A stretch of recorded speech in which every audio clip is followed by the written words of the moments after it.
بزم شیخ Iqbal YouTube channel سے میں ہوں سید نسیم الغنی۔ سلسلہ ہے پروفیسر ڈاکٹر شیخ محمد اقبال کی کتب۔ کتاب کا نام ہے کب رات بسر ہوگی۔ مضمون کا عنوان ہے جنریشن گیپ۔ عنوان کے طور پر انگریزی فریز لکھنے پر معذرت، لیکن نہیں، یہ مناسب ہی ہے، کیونکہ جس مسئلے پر روشنی ڈالنا مقصود ہے اس کی بے خوبن اسی دنیا میں پڑی جس کا فریز یہاں استعمال کیا گیا ہے۔ یا شاید یہ ایک تاریخی حقیقت بھی ہے کہ اقوام و ملل نے آہستہ آہستہ آگے بڑھنے کا عمل سر انجام دیا ہے۔ ایم فارسٹر نے کہا تھا کہ بچوں کا ہر نیا آنے والا گروپ زیادہ باصلاحیت ہوتا ہے، یعنی یہ کہ ہر نئی نسل پرانی نسل سے زیادہ توانا اور آگاہ ہوتی ہے۔ ممکن ہے کہیں اس کے برعکس بھی ہوتا ہو، لیکن اس میں کلام نہیں کہ سیکھنے کا عمل ارتقائی رہا ہے۔ غالب نے اپنے ایک فارسی شعر میں کہا تھا کہ اے بیٹے مجھ سے مت جھگڑو۔ جو بھی زیادہ صاحب نظر ہوا ہے اس نے اپنے بزرگوں کے اسلوب حیات کو پسند نہیں کیا۔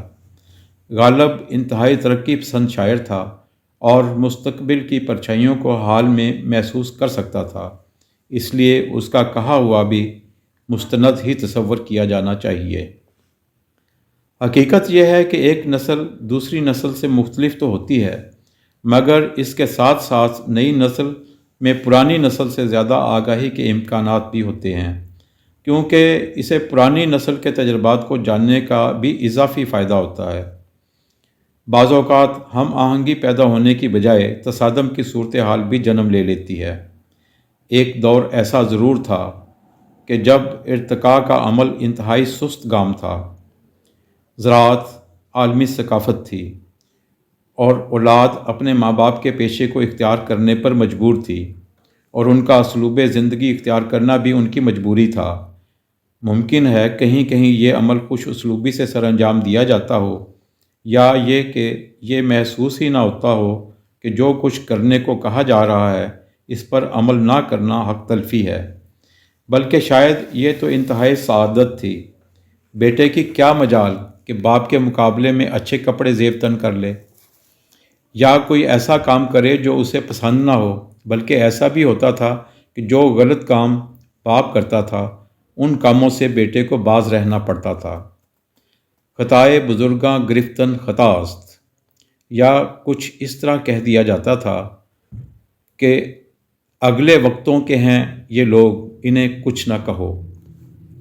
کچھ نہ کہنے ہی میں عافیت تھی، اور اگر کچھ کہہ لیا تو پھر جائیداد سے محرومی، دربدری، کہیں کوئی ٹھکانہ نہیں۔ عافیت لکیر کے فقیر ہونے ہی میں تھی، بلکہ یہ کچھ روش سی بن گئی تھی۔ اس روش پر چلنے والے خوش تھے۔ ازمنہ وسطیٰ میں یہی کیفیت تھی، لیکن بر صغیر میں تو ازمنہ وسطیٰ 30-40 سال پہلے تک تھا، بلکہ غالباً اب بھی بڑے حصے میں ازمنہ وسطیٰ ہی ہے۔ لیکن جہاں ازمنہ وسطیٰ ختم ہو گیا ہے وہاں جنریشن گیپ کا غلغلہ ہے۔ بیٹا باپ سے دست بگریباں ہے تو باپ بیٹے سے نالاں، بیٹی ماں سے ناخوش ہے تو ماں بیٹی کو ہر وقت صلواتیں سناتی ہوئی دکھائی دیتی ہے۔ سننے میں آتا ہے کل جگ آ گیا ہے، کیا قیامت ہے، حیا مٹ گئی ہے، اور جانے کیا کیا کچھ۔ اب چونکہ زرعی معاشرت ختم ہوتی جا رہی ہے، لوگ کاروبار کرنے لگے ہیں، ملازم ہونے لگے ہیں، اس لیے وہ بزرگوں کے کہے کو مستند ماننے پر مجبور نہیں۔ جہاں دیکھیے ایک کوحرام ہے، باپ بیٹا دو باتیں کرنے کو تیار نہیں۔ باپ بیٹے کو ایک آنکھ نہیں دیکھنا چاہتا، بہو ساس کی دشمن ہے، اور ساس بہو کو غاصب سمجھتی ہے، جس نے اس کے لختے جگر کو اس سے چھین لیا ہے۔ بہو سمجھتی ہے کہ اس کے ارمانوں کا خون ہو رہا ہے، وہ اپنے رفیق حیات سے دو میٹھے بول بھی نہیں بول سکتی۔ یہ صورتحال کہیں کہیں بڑی بھیانک ہو جاتی ہے۔ ایک وقت ہوتا تھا کہ ماں کی رات کی نیند اس کے لیے حرام ہو جاتی تھی کہ اس کے گھر میں چاند سی بہو نہیں آئی۔ وہ چاہتی ہے کہ فی الفور اپنے بیٹے کو بیاہ دے اور خوشیوں میں کھیلے۔ بہنیں بھابھی لانے کے لیے ہمہ وقت سرگرداں نظر آتی ہیں، لیکن پھر کیا ہوتا ہے کہ جوں ہی دلہن گھر میں آئی ہے، نقشہ ہی بدل گیا۔ میرا بیٹا ہر وقت بیگم کے پاس بیٹھا رہتا ہے۔ زن مرید، بہو جادوگرنی ہے جس نے اس سے اس کا نور چشم چھین لیا ہے۔ بہن خفا ہے کہ بھائی میری طرف متوجہ نہیں ہوتا۔ یہ صورتحال بڑی تکلیف دہ ہوتی ہے۔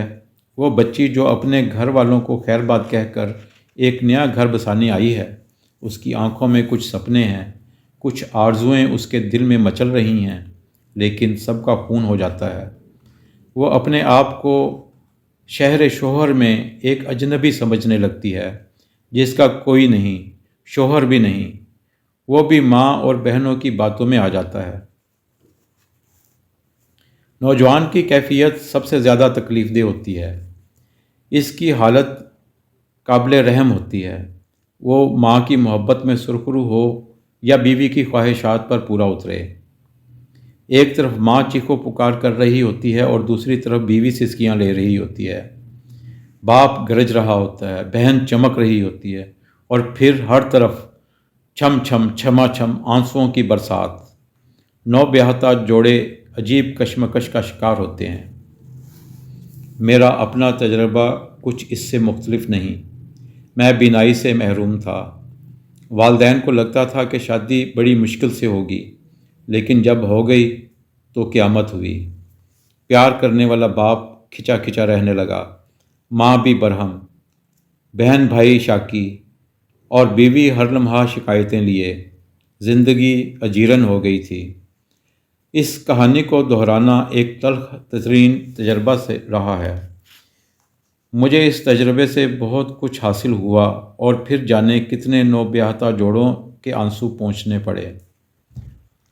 سچ بات تو یہ ہے کہ جنریشن گیپ کی یہ بدترین صورت ہے، لیکن اگر سنجیدگی سے اس مسئلے پر غور کیا جائے تو یہ جنریشن گیپ نہیں، تعصب اور خود غرضی ہے، انتقام ہے۔ جو والدین اپنی اولاد کی متوازن خوشیاں بھی برداشت نہیں کر سکتے، بھولے ہوئے ہوتے ہیں کہ کل وہ اس تجربہ سے گزر چکے ہیں۔ اگر انہیں اپنے وہ جذبات اور احساسات یاد ہوں تو شاید وہ اپنے بچوں کی اجلی خوشیوں میں شریک ہو سکیں، لیکن کیا کریں، انسان بھولن ہار ہے۔ اسے اپنے دن بھول جاتے ہیں، اپنے تجربات یاد نہیں رہتے۔ ہماری رائے میں جنریشن گیپ کوئی بڑا مسئلہ نہیں، بلکہ معاشرتی برائیوں میں ایک بہت بڑی برائی ہے۔ اگر بزرگوں نے دھوپ میں بال سفید نہ کیے ہوں تو انہیں سب کچھ پتہ ہوتا ہے، اور اگر نوجوان صاحب فہم ہے اور اسے یاد ہے کہ کس محبت اور شفقت سے اس کے ماں باپ نے اس کی نگہداشت کی تھی، تو وہ ان کے جذبات سے بھی کھیلنے کی جسارت نہیں کر سکتا۔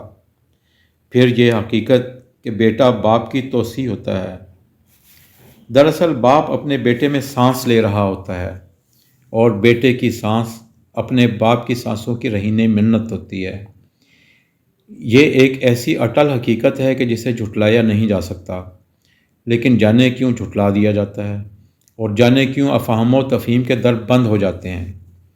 اگر صورتحال کا غیر متعصبانہ تجزیہ کیا جائے تو بوڑھے جوان لگیں اور جوان بوڑھے۔ شاید مشکل بات کہہ دی ہے، نہیں، اتنی مشکل بھی نہیں۔ سامعین کرام، اگر آپ نے بزم شیخ اقبال یوٹیوب چینل ابھی تک سبسکرائب نہیں کیا تو پلیز اس کو سبسکرائب کیجئے گا، اپنے دوستوں کو بھی بتائیے گا۔